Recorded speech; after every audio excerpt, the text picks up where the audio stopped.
ಎಲ್ಲರಿಗೂ ನಮಸ್ಕಾರ. ನೀವೆಲ್ಲರೂ ಹೇಗಿದ್ದೀರಾ? ನಿಖಲು ಮಾತೆರಲ ಎಂಚೋಲ್ಲರು ತುಳು ಕಲಿಯಿರಿ ವಿಡಿಯೋ ಸರಣಿಗೆ ನಿಮಗೆಲ್ಲರಿಗೂ ಆತ್ಮೀಯವಾದ ಸ್ವಾಗತ. ಕಳೆದ ವಿಡಿಯೋಗಳಲ್ಲಿ ನಾವು ಸುಮಾರು ವಿಷಯಗಳನ್ನು ತಿಳ್ಕೊಂಡಿದ್ದೇವೆ. ಆದರೆ ಇವತ್ತಿನ ಸಂಚಿಕೆಯಲ್ಲಿ ನಾನು ವಿಶೇಷವಾದ ವಿಷಯವನ್ನು ನಿಮಗಾಗಿ ತಂದಿದ್ದೇನೆ.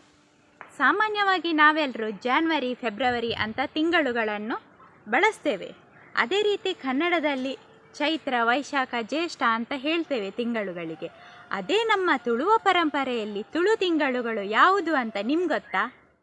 ತುಳುವರ ಬಿಸು ಹಬ್ಬ ಯಾವಾಗ ಬರುತ್ತೆ, ಆಟಿ ಕಳೆಂಜ ಯಾವಾಗ ಕುಣಿತಾರೆ, ಇಂಥದ್ದೆಲ್ಲ ವಿಷಯಗಳನ್ನು ನಾವು ತಿಳ್ಕೋಬೇಕು ಅಂದರೆ ತುಳು ತಿಂಗಳುಗಳನ್ನು ಕಲಿಯೋದು ತುಂಬಾ ಮುಖ್ಯ. ನೀವು ರೆಡಿ ಇದ್ದೀರಾ?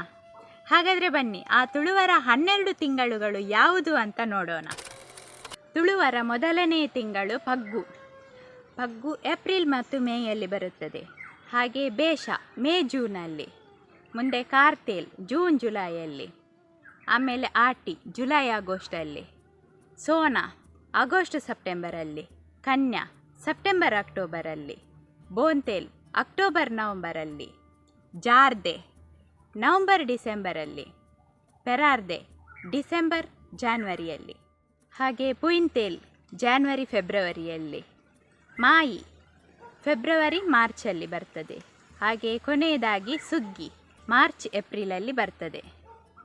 ತುಳುವರ 12 ತಿಂಗಳುಗಳು ಪಗ್ಗು, ಬೇಷ, ಕಾರ್ತೆಲ್, ಆಟಿ, ಸೋನ, ಕನ್ಯಾ, ಬೋಂತೇಲ್, ಜಾರ್ದೆ, ಪೆರಾರ್ದೆ, ಪುಯಿಂತೇಲ್, ಮಾಯಿ, ಸುಗ್ಗಿ.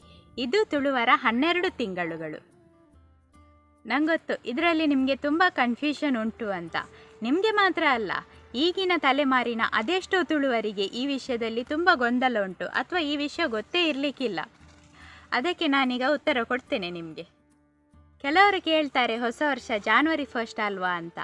ಆದರೆ ತುಳುವರಿಗೆ ಹೊಸ ವರ್ಷ ಆರಂಭವಾಗುವುದು ಪಗ್ಗು ತಿಂಗಳಲ್ಲಿ, ಅಂದರೆ ಏಪ್ರಿಲ್ ತಿಂಗಳ ಮಧ್ಯದಲ್ಲಿ ಬರುವ ಬಿಸು ಅಥವಾ ವಿಷು ಹಬ್ಬದ ದಿನದಂದು ತುಳುವರಿಗೆ ಹೊಸ ವರ್ಷ ಆರಂಭ.